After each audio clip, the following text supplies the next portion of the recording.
тілектірейінші кімді? Данияр, сен сабағыңды беске оқы, жақсы оқы. Айдар Өскенбек мұғалім бол. Рахмет. Бабаңыз жақсы бол. Рахмет. Нарай, сен де сабағыңды беске оқы, үздік оқушы бол. Әкемде Мамаға оқы. Сен аяғына айтамыз. Аман болсын, өмір сүре бер, сабағыңды беске оқып, ата-ананың тілегін орындап, бақытты болып жүре бер. Ағары, мен беске тақауға соғанайық. Ауырма, ешқашан сен жақсы апай болсын. Жақсы оқып жүр, беске. Жәңгір, иә?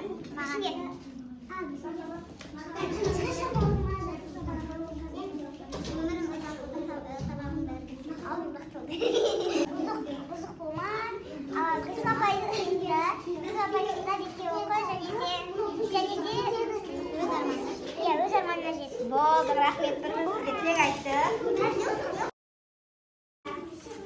Өткенді пысықтаймыз. Қайталаймыз, яғни билердің нақыл сөздерін табу керек. Шығады. Келе ғой,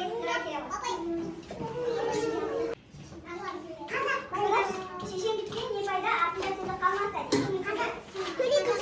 Қазақ би. Аяқты би. Күте би.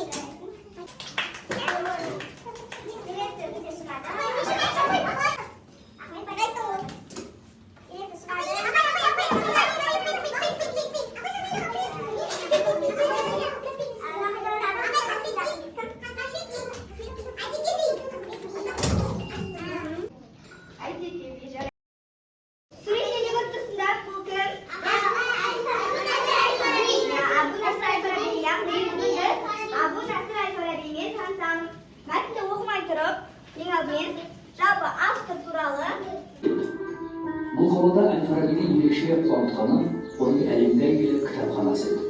Алғашқы кезде Әл-Фараби өзінің ақын, әнші,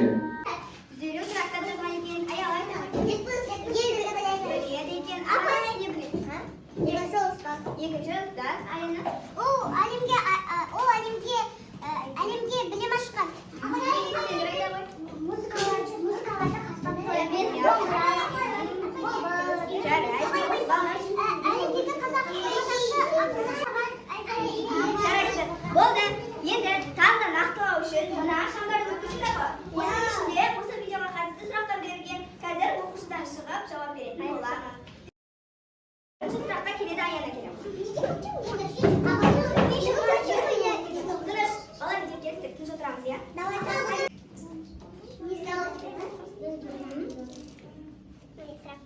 Әл-Фараби дүниеге танытқан еңбегінің бірі және алғаш қандай түсінікті дүниеге келген. Әл-Фараби дүниеге танытқан еңбегінің бірі. Ол дүниеге білім әкеліп, тағы да басқа екінші ұстаз атанып, 150 кітап болған, 70 тілді меңгерген. Нотаны алғаш өмірге әкелген. Жарайсың, көріп саған. Бұл шоколад ешқандай сұрақ емес. Келе ғой. Сен жауап беріңіз.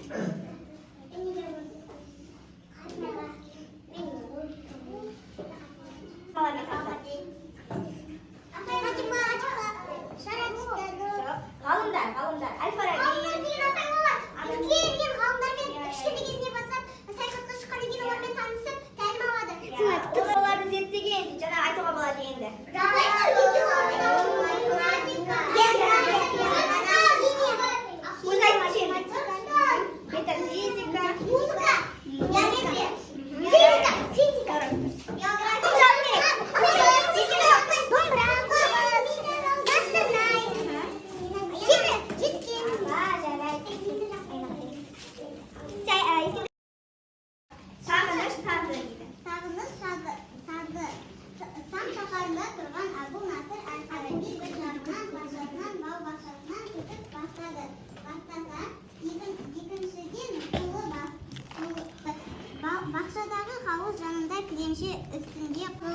саламатташамыз деп. Ақтадым мен ақ сүтімді келгенімше шамамның асам дағы 80. Жеткізген екен, кеткенім жоқ елім сенен, адап бақыт тағыз деп. Шықтым жүрдім шалғай жаққа, ғылым аттыршамыз деп. Ақтадым мен ақ сүтімді келгенімше шамамның Тастап басқа қалаға кеткен үшін сағыныш мұны басты оны. Өткен сол үшін ол мұнайып отырды.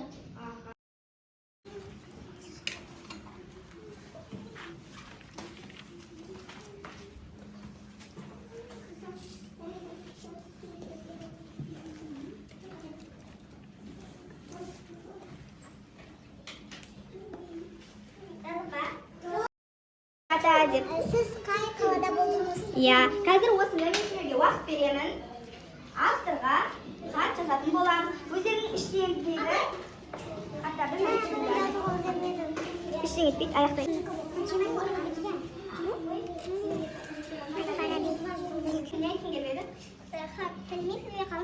Мен сізден білім үйретесіз бе? Маған да өзім секілді 70-тен үйретесіз бе? Мен де сіз секілді білімді болдым. Аха, сен өзіңнің тілегіңді жаздың, иә? Маған да үйретіңіз деп кел ағас. Неге сіз ата-аналарыңыз тастап басқа қалаға бардыңыз? Аха, сен сұрақ ата-анасына басқа қалаға бардыңыз? Иә. Ол мамы сағында да келді. Басқаларға білім берейін деп ол басқа жаққа кетіп қалды. Иә, яғни білім жолын қуып, ғылым жолын қуып, ата-анасынан жыраққа кеткен. Оның барлығы мына біз үшін болған екен. Әрине, білімді болған барлық ата-ана қалайды отырамыз. Мен сіз секілді білімді болғым келеді. Сіз маған жетпістің. Әл-Фараби егер сіз болған математикамыз болған жетпіс білім. Сіз қай қалада болдыңыз? Сіз жетпістің білемін сізге рахмет болсын. Сияқты 150 кітап жаздым келеді. Аха, жарайсың. Мына топтан кім шығады? Сіз мені бәріне үйреттіңіз ғой. Мен сіздің бүкіл кітаптарыңызды оқимын. Сіз мені 70 тілінмен үйретемін. Жарайсың. Ассалаумағалейкум аға, сіз бізге деген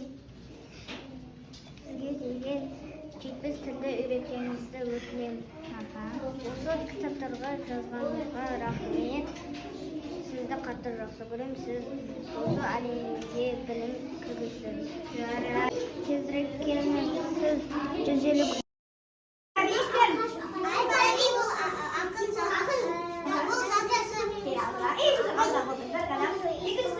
Şair degenimiz ne? Kaladırız. Келесі сұрақ. Мәтіннің аты неліктен сағыныш тапты? Ол өзінің елін сағынып, сол туралы өлең мәтінді қосып жазды. Алға шықсаймыз. Әл-Фараби қай ғасырларда өмір сүрген? Нақты айтылмаған, бірақ орта ғасырларда өмір сүрген, иә? Нешеге жуық тіл білген? 70-ге. Е, жауап бермеді, иә? Қандай аспаптарда ойнаған? Айда барайын.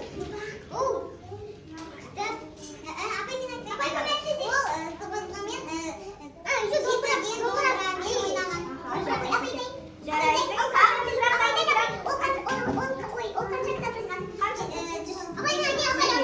Жарайсың. Бір сымытты қосып қалақтаймыз. Асқан үшін асылға да. Малесің. Так.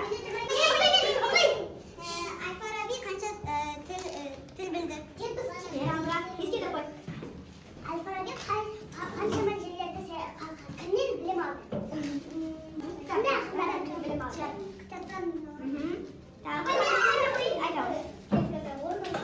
Ол қай елде тұрған? Я айтылды видеода.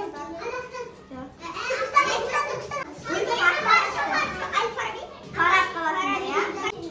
Музыка сабағында не жазды? Аға теңді. Бүгінгі тақырып не жайлы болды? Кім екен?